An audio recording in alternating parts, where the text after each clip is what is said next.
Mahigit 3,000 aftershocks na ang naitala sa Cebu kasunod ng magnitude 6.9 na lindol.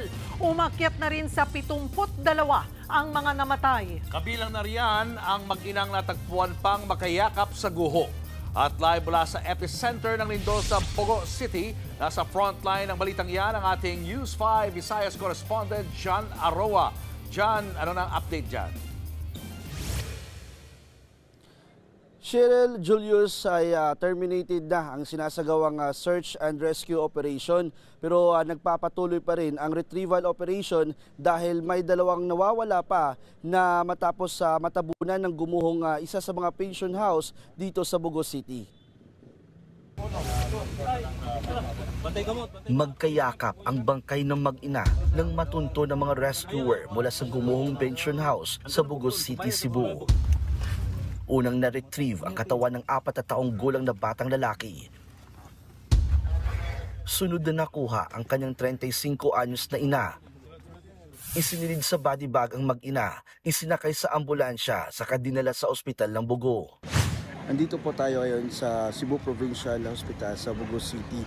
Sa mga oras na ito, may isang ambulansya na dumating dito sa ospital kung saan dala-dala ang bangkay ng dalawang mag-ina, isang bata at saka isang kanyang mama, matapos silang matrap at matabunan ng lupa. Matapos ito ang epekto sa matinding pagyanig ng lindol. Dito, inabutan namin ang kanilang padre de pamilya na si Isagani Hilig.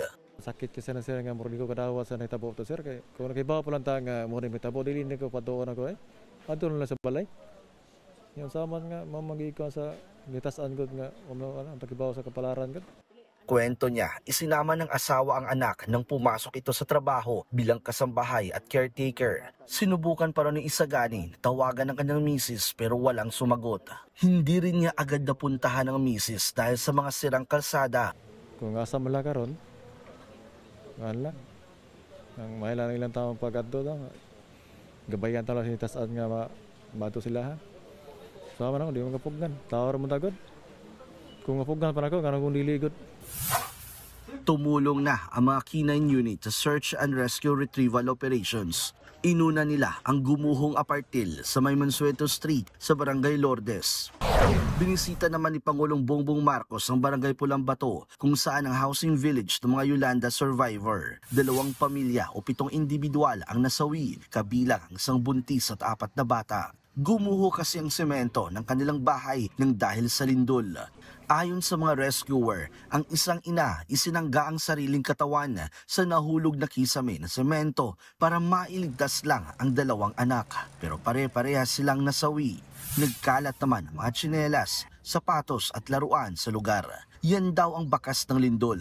Hindi pa matukoy kung ilan pa ang nawawala. Pero tuloy-tuloy lang ang search and retrieval operations dito sa Cebu.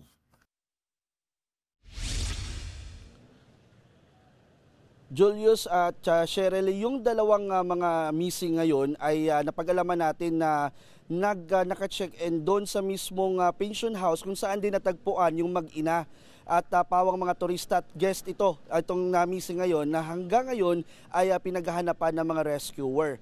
Sa mga oras na ito, Cheryl, ay nakatayo tayo dito sa Barangay Lourdes at sa likuran ko makikita nyo naman ang isang gusali na gumuho, isa itong apartel. At kanina ng hapon ay maraming mga responder at rescuer na nandito dahil may mabahong amoy na nagmumula sa loob ng nasabing gusali at hinala nila na posibleng may natrap na tao sa loob at namatay. At kaya ngayong mga oras na ito ay iniwan muna nila kahit hindi nila kayang suungin yung nasabing gusali dahil na rin para masiguro yung kaligtasan nila.